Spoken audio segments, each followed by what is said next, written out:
Hey guys, this is a continuation of chapter 17b. So this political cartoon epitomizes the conflict between employers and employees. The employees are the workers down here in the different lines of work, from working in paper to working in leather goods, lumber, ironworks, linen, and cloth making. They are carrying the load on their shoulders and the back to make fat profits for rich individuals like Cornelius Vanderbilt. But notice there's also hard times down here. The hard times are the hard seas. That at any point it could unlift the workers from their stations and lead them to hard, difficult times.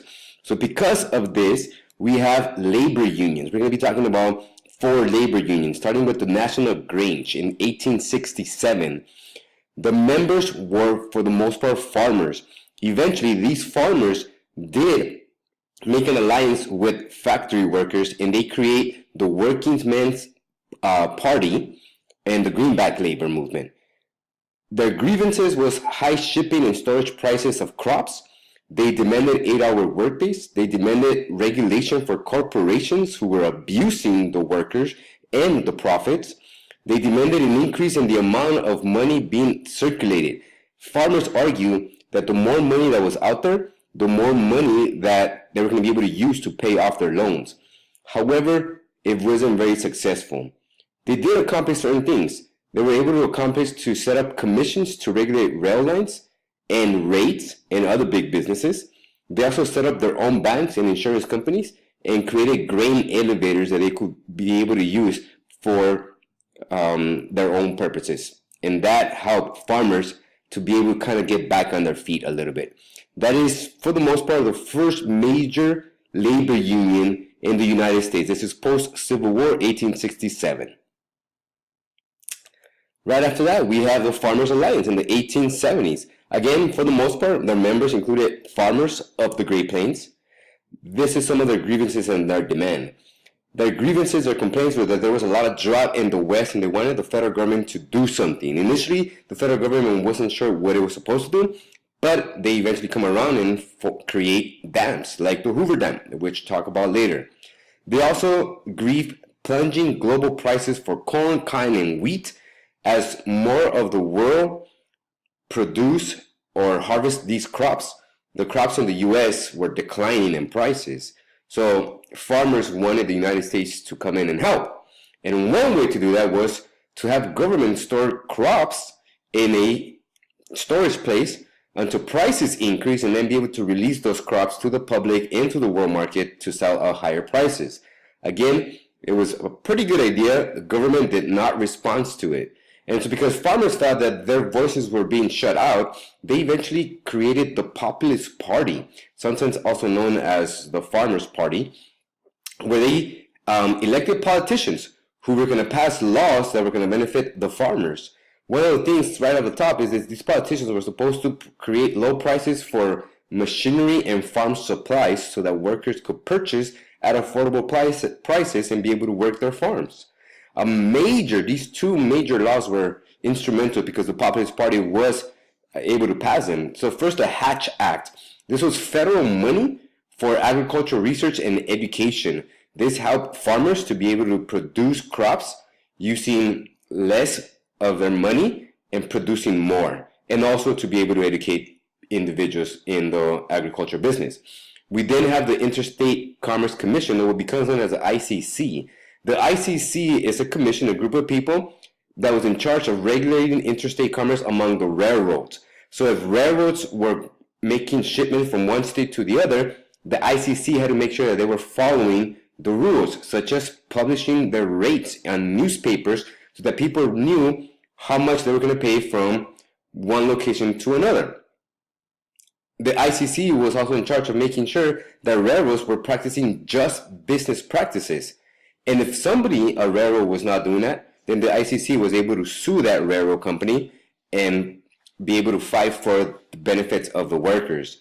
Now, a common practice in the railroads was that they were actually charging more money for a short distance haul, say for example 25 miles, than for a longer distance haul of 100 miles. And the reason for that was because They realized that in some locations, railroads did not ship to the places where their particular railroads did ship. So even though it was shorter, since there was only one railroad that shipped there, these railroad companies that shipped there increased their prices. The next labor union that we're going to be talking about is the Knights of Labor. It opened or established in the 1880s. Their leader was Terence Powderly. This was called an open shop, which meant that it welcomed everybody except Chinese, unfortunately. The Chinese continue to be discriminated in labor unions, and they are a primary example of that. Here are some other grievances of their demands. They wanted for a safer working place. They wanted to ban child labor. They also called for public ownership of telegraph and railroad lines so that the public has the power to be able to establish prices. They also wanted the government to recognize the workers' rights to organize and to compensate for any injuries that occur on the workplace. Some of their accomplishments, they were able to accomplish an 8-hour workdays for their employees, equal pay for gender, and the preservation of public land to be used for the public. Knights of Labor is arguably the best labor union organizations of the late 1800s, and they became really successful. We'll see why eventually it dies out. But as it died out, it actually gave life to the next labor union that we're going to be talking about, the AFL, which is the American Federation of Labor. The leader here was Samuel Gompers. He actually was the president of the AFL for almost 30 years, nonstop. Here's a difference between the AFL and the K of L, the Knights of Labor. The AFL was only a closed shop, meaning they only accepted skilled working men. It excluded everybody else, women, African Americans, immigrants, so on and so forth. Their demands, they wanted better wages, and they felt that skilled people had something to offer to the community. As such, their wages should be better. Safer working conditions, and also an 8-hour workday. Their major accomplishment was effective bargaining to settle labor disputes. So bargaining meaning to come to a compromise, to talk between the employer and the employee, and settle any labor disputes. They also were able to get paid when you were sick, and unemployment assistance in case of unemployment. And also they wanted to avoid any political meddling, any politicians getting involved between the employers and their employees. So this particular labor union was also very successful, and it actually increased membership for a while, up until about early 1900s as well. So these labor unions were set up in case there was any labor disputes, any problems, so that the labor unions could come in as a mediator and prevent any further conflict. However, they were not always successful because of the conditions that existed. And that's our next 4 major labor disputes that we're going to be talking about. So the Great Railroad Strike of 1877. The reason the strike happened was because employers called for wage cuts. They were cutting how much their workers was making. The employer also wanted workers to not be able to organize. They wanted to prevent workers from organizing. So labor unions, in essence. There was also fires that were being caused by railroads and injuries and deaths in the workplace, and nobody was getting compensated for these. So workers wanted some of these things to take place. It didn't, and as such, it launched a strike in the railroads. Some of the effects, railroads were halted, they were no longer running. People protested economic injustices by railroads. Actually, that should be more of a cost. Protesters did burn down railroad properties and overturn locomotives. The Great Railroad Strike happened in Pennsylvania. So the Pennsylvania government then used the state militia to break the strike. At the end of it, over 50 people lay dead, and there was over $40 million lost in property damages. Workers who struck were fired. Other ones were blacklisted. Blacklisted means that your name went on a list, and that list was passed along from one employer to another, and next to your name it said, "Do not hire." So it was very difficult for employers and employees who struck to be able to get another job.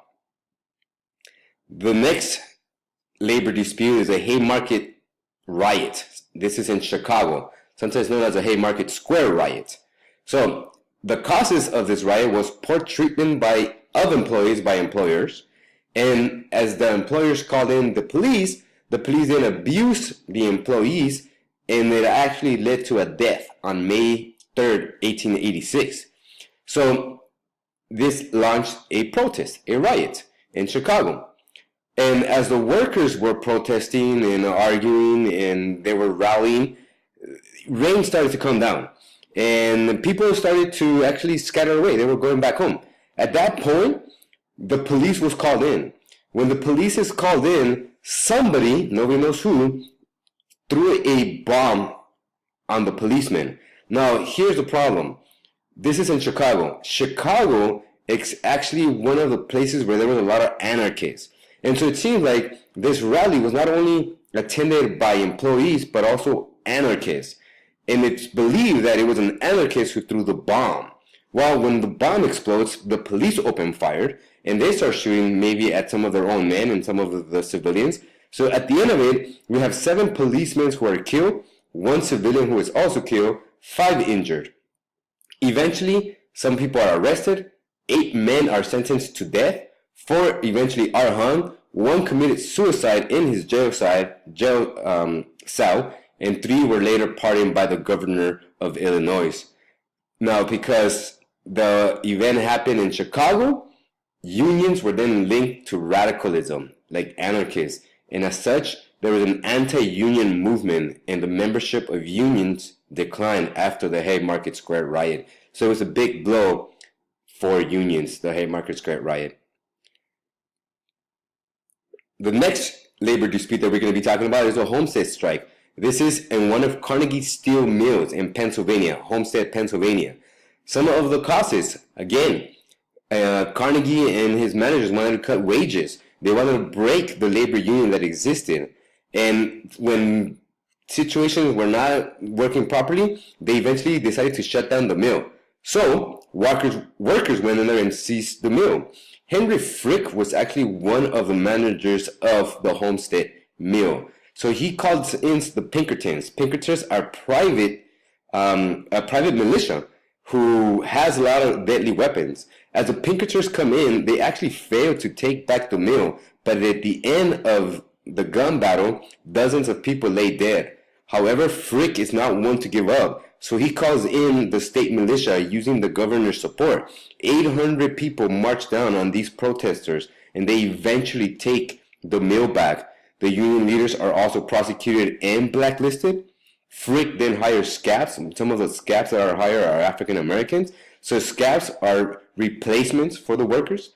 And at the end of it, Frick got what he wanted. He cut wages, he cut the union, and he forced workers to work 12-hour work days. Again, because of the killing of people on both sides, union membership declined after the Homestead strike of 1892.